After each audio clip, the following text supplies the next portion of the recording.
तो स्टिफ होगा अगर हम कोबाल्ट क्रोमियम वाला लेते हैं, क्या इसको कहते हैं, अलाय के साथ अगर हम कोई चीज बनाते हैं, सेम क्रॉस सेक्शनल एरिया होगा गोल्ड अलाय की निस्बत, तो वो हमारा स्टिफ होगा कोबाल्ट क्रोमियम वाले का as compared to gold. Forces भी ज्यादा चाहिए होंगी, ठीक है जी। बात यही हो रही कि प्रैक्टिस में हमारे कनेक्टर्स और क्लास जो हैं वो एक ही मटेरियल के साथ हम यूज करते हैं, बनाते हैं। लेकिन अगर हम इसको डिजाइन को थोड़ा सा मॉडिफाई कर लें, ठीक है जी, तो फिर क्या होगा कि क्लास जो हैं वो डीप अंडरकट की जगह पे हम ऐसे बनाएं कि उसको थोड़ा सा आल्टर कर लें,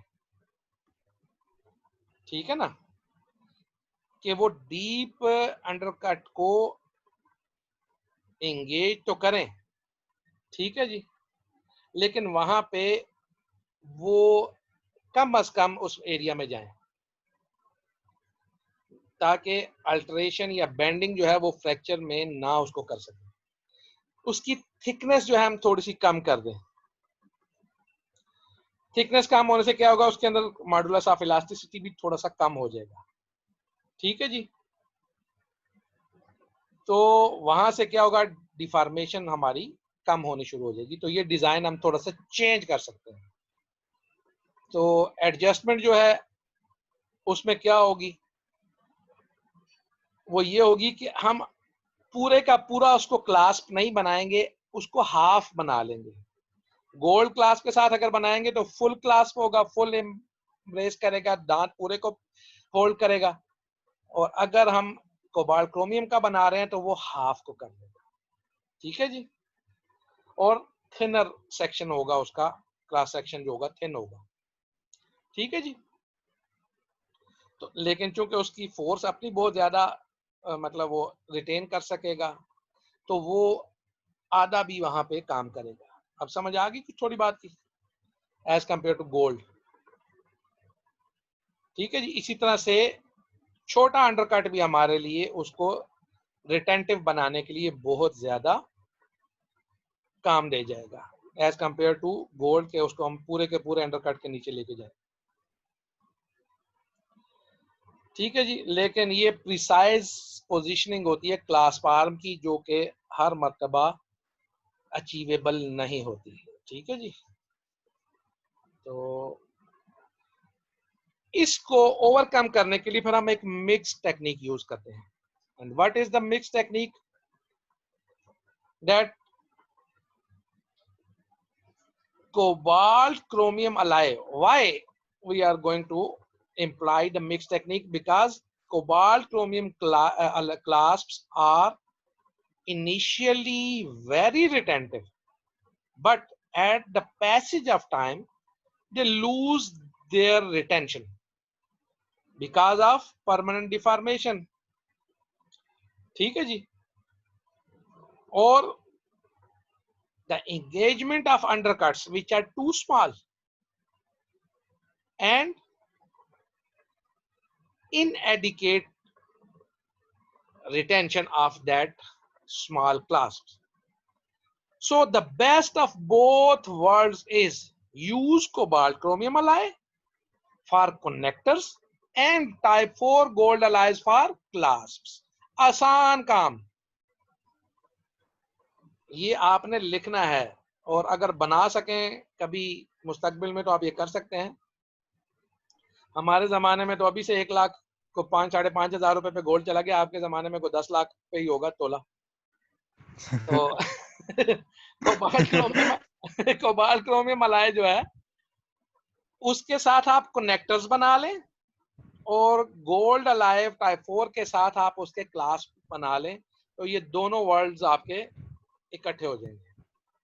अल्टरनेट्स भी इसमें हो सकते हैं। आजकल मोबाइल हाँ, आजकल मोबाइल चुराते हैं, उस जमाने में सर फिर दान चुराएंगे। वो अभी भी मुझे कल मैं एक वो पेशेंट का मैं आरसीटी कर रहा था, तो उसकी मैंने वो नजर नहीं, एक्सरे क्लियर आ रहा था, मैंने हम क्या करते हैं वो स्कैन कर लेते हैं ना एक्सरे को मोबाइल पे, तो देखते हैं। तो वो मुझे कहता है डॉक्टर साहब इसको छोड़ें आप, वो कौन सा होता है, आईफोन 10 ले लें। मैंने कहा अच्छा जी, मैंने कहा अरे वो कितने का आईफोन 10? तो कहता जी बस ये 2,80,90,000 रुपए का है सारा। मैंने कहा बहुत अच्छे भाई, मैंने कहा इतने की तो मेरे पास गाड़ी भी नहीं है जितने का तू मुझे ये सुना रहा है। यस सर, ले ले सर। हाँ हाँ बिल्कुल। अब उसके लिए काम करते हैं ना। अब्दुल्ला अफरीदी सर अपनी गाड़ी डोनेट कर देगा आपको। अफरीदी है ना भाई, वो कहते हैं ना प्रदो ना अफरीदी खदे हो, है यही कहते हैं ना कुछ, है पश्तो में क्या है वो, क्या कहते हैं? पता नहीं था सर। पता नहीं था देर खा कहते हैं खपलो ना प्रदी खदे हो, प्रदी ना अफरीदी खदी। हाँ दा अफरीदी खाना दे दा बस आ सही दे देता पता ही नहीं था। अच्छा जी, अल्टरनेट क्या होगा? ये स्ट्रक्चर्स जो हैं इनको हम सोल्ड तो कर लेंगे, ठीक है, लेकिन जहां पे सोल्डरिंग होगी वहां पे हमारे पास कोरोजन भी होगी, ठीक है ना जी, समझ आ रही है? सोल्डर हमने पहले पढ़ा है कि जहां पे सोल्डर होगा वहां पे कोरोजन भी हो सकती है, बल्कि होती है अमूमन। So gold class should be attached to the denture via polymeric denture based material.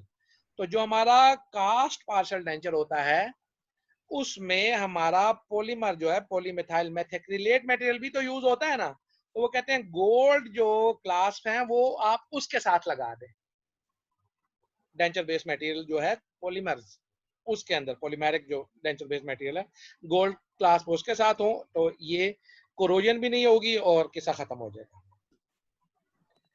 Now there is an increased use of nickel chromium alloys for partial denture framework casting. Why? Because these are easy to finish and polish and their hardness values are much lower than cobalt chromium alloys. So these are two alternatives.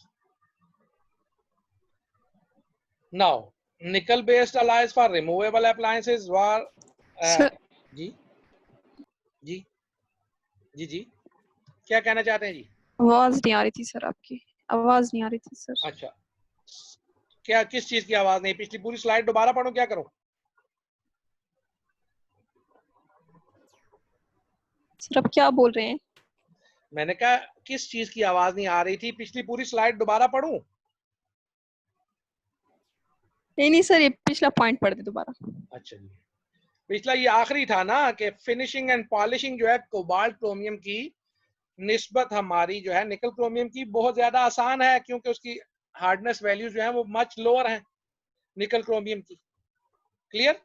तो इसलिए ये भी alternative के तौर पे use हो सकता है क्लास के लिए।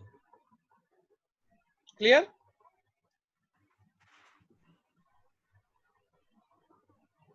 ओके सर, ठीक है। Now nickel based alloys,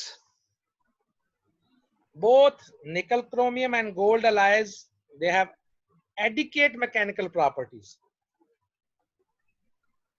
or and keep it in mind that up till now we are discussing removable appliances, fix की बात अभी नहीं कर रहे हैं हम, ठीक है? ये क्लास्प्स वगैरह ये रिमूवेबल में ही यूज होते हैं ज्यादातर, फिक्स्ड में क्लास्प्स नहीं होते, ठीक है जी? मैकेनिकल बाज शक्लों में हो सकते हैं, लेकिन फिलहाल आप इतना ही ज़हन में रखें। Now mechanical properties with greater rigidity of निकल chromium alloys being an advantage, ठीक है जी? खास तौर पे उन ब्रिजेस के लिए जो के लार्ज स्पैन ब्रिज हो सकते हैं। लार्ज स्पैन ब्रिज कौन से? जहां पे हमारे पास ज्यादा, और ये रिमूवेबल ब्रिजेस की बात हो रही है फिर भी, और क्राउन और ब्रिज की बात अगर हम करें तो great extent on the accuracy जो है वो हमें मिल सकती है किसके साथ? निकल क्रोमियम के साथ। ठीक है जी, समझ आई इस बात की कि निकल बेस्ड अलाय जो है इनकी प्रॉपर्टीज टाइप 3 के साथ क्योंकि मिलती जुलती हैं, तो इसलिए हम इनको यूज कर सकते हैं जहां पे हमारे गोल्ड अलाइज हमने यूज करने हैं उनकी जगह पर। Now the comparison is gold alloys तो बस गोल्ड अलाय है ना जी, उनका तो एडवांटेज अपनी जगह पे है। डेंसिटी की वजह से कास्टेबिलिटी उनकी बहुत अच्छी होगी क्योंकि थ्रस्ट उनकी ज्यादा होगी। ठीक है जी, कास्टिंग श्रिंकेज जो है वो लो है, 1.4 है, हम पहले बात कर चुके हैं। और गोल्ड अलायंस का श्रिंकेज जो है वो इन्वेस्टमेंट मोड के अंदर अच्छी तरह से क्या हो जाता है? कंपनसेट हो जाता है। ड्रॉबैक क्या होंगे? ये ड्रॉबैक गोल्ड के नहीं है, ये निकल क्रोमियम के हैं। गोल्ड अलाय के तो हमने सिर्फ आपको कंपैरिजन बताया था। ड्रॉबैक ऑफ निकल मेरा क्रोमियम। इंटरनेट खराब है या सर का? क्या हुआ? से चल शुआ वहाँ बसता नेट मस्त था, सर वाले ठीक थे। हेलो। अच्छा जी, निकल क्रोमियम अलायंस के लिए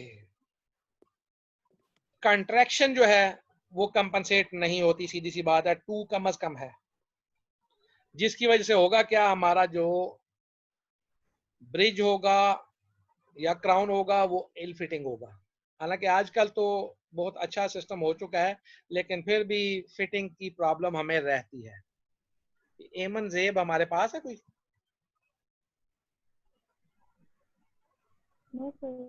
नो सर, नो। अभी कोई आया है एमन जेब के नाम से, देखते हैं कौन है। अच्छा, अब क्या होगा जी? इल फिटिंग का हमें प्रॉब्लम। Excuse me sir. जी जी, सर मैं इधर गांव आया हूँ लकीमा रोड, इधर नेटवर्क का बहुत ज्यादा प्रॉब्लम है, डिस्कनेक्ट हो गया। तो आप कौन हैं? मैं स्टूडेंट हूँ। हैं? आफाक। तो ये आप किसी और के उस मोबाइल से आप आए हैं, क्या हुआ है? नहीं सर, अपने मोबाइल से। अच्छा, तो बस ठीक है, फिर क्या है? प्रॉब्लम है तो आपको है, अब हमें तो प्रॉब्लम नहीं है, हमने तो आपके लिए रिकॉर्ड भी कर रहे हैं ना साथ साथ। ठीक है जी। अच्छा जी, ड्रॉबैक क्या होगा जी? एक तो यही है, इल फिटिंग है, और ये बहुत ही बड़ी प्रॉब्लम होती है इल फिटिंग की। जब आप इंशाल्लाह देखेंगे, जब किसी को ब्रिज फिट करना होता है तो उसके मुंह में फिट ही नहीं हो रहा होता। मॉडल के ऊपर आपको बड़ा नाइसली फिट होगा, मुंह में लेके जाएंगे तो वो आप कहेंगे यार ये क्या करूं, इसके लिए या थोड़े मारूं क्या करूं। अच्छा जी, ग्रेट हार्डनेस की वजह से एक एडवांटेज हमें मिल जाता है। तो वो एडवांटेज सिर्फ ये होता है कि मार्जिन बड़े फिट होते हैं। अगर कभी वो ब्रिज कहीं फिट हो जाता है सही तरीके से, तो उसके मार्जिन बड़े खूबसूरत एक्सीलेंट आते हैं, बड़ा खूबसूरती के साथ बिल्कुल फिट आ जाता है। एक्यूरेसी ऑफ मार्जिन जिसको कहते हैं ना, वो उसकी डिस्ट्रॉय नहीं होती as compared to gold alloys. अच्छा, उसके बाद निकल क्रोमियम अलाय ब्रिज वर्क में जो होते हैं उसमें सबसे बड़ा मसला हमें जो होता है उसकी अक्लूजल एडजस्टमेंट होती है। ठीक है जी, क्योंकि ये हार्डनेस इनकी अच्छी होती है, तो हम अमूमन अक्लूजल सरफेस, जो बाइटिंग सरफेस होती है, अक्लूजल वो वाला सरफेस जहां से हम बाइट करते हैं, जो खाते हैं, जो जिसमें खुराक हम पीसते हैं, जिसको उसको अक्लूजल सरफेस कहते हैं। तो प्रैक्टिस ये होनी चाहिए कि पोर्सलीन फ्यूज टू मेटल अगर हम बनाएं क्राउन, तो उसकी जो अक्लूजल सरफेस है वो हम पोर्सलीन वाली ना रखें, क्योंकि पोर्सलीन के साथ, वैसे तो कहने को पोर्सलीन एक गप ही लगती है, लेकिन पोर्सलीन एक ऐसी चीज होती है कि ये आपके एग्जिस्टिंग टीथ को भी ग्राइंड कर जाती है, और अगर इसके सामने मेटल हो तो ये इस मेटल को भी जो है ना स्क्रैच करके ग्राइंड कर देती है। तो इसलिए हम अमूमन करते क्या है कि निकल क्रोमियम अलाय को क्राउन या ब्रिज अगर हम बनाते हैं और उनकी जो अक्लूजल सरफेस है वो हम मेटल की रखते हैं, लेकिन हमारे यहाँ लोग इस चीज को पसंद नहीं करते हैं, तो फिर हमें मजबूरन हमें वो करना पड़ता है। ठीक है जी। तो इससे यही होता है कि अगर हमने इसको रिड्यूस करना है टूथ वियर को, तो फिर हम क्या करेंगे, पोर्सलीन का सरफेस उसके दांत की नहीं रखेंगे। ये हमें पेशेंट्स को समझानी होती है। बाज लोग समझ जाते हैं और वो उसके ऊपर करवा लेते हैं, बाज कहते हैं नहीं नहीं ये मेटल नजर नहीं आनी चाहिए। तो हमारा सबसे बड़ा पॉइंट पेशेंट के साथ यही होता है कि ओहो जी मेटल नजर नहीं आनी चाहिए, और वो हम मेटल को छुपाने के लिए पोर्सलीन लगा देते हैं। कुछ अरसे बाद जब आते हैं तो उनका अक्लूजल हाइट जो है, ओवीडी जिसको कहते हैं, अक्लूजो वर्टिकुलर या वर्टिकल डायमेंशन, उनकी लो हो जाती है और मुसलसल पेन में आ जाते हैं, लेकिन वो मेटल नजर नहीं आनी चाहिए। अच्छा जी। हाँ, अलबत्ता ये है कि फिर वो निकल क्रोमियम अलाय की जो अक्लूजल एडजस्टमेंट है वो भी जरा मुश्किल होती है। ठीक है जी। तो और लाजिम बात है, एज कंपेयर टू पोर्सलीन तो ये कम होते हैं, लेकिन प्रीशियस मेटल की निस्बत ये बहुत ज्यादा होते हैं, तो ये भी कुछ ना कुछ करते हैं, लेकिन पोर्सलीन बहुत ज्यादा डैमेज करती है। ठीक है जी। तो यहाँ पे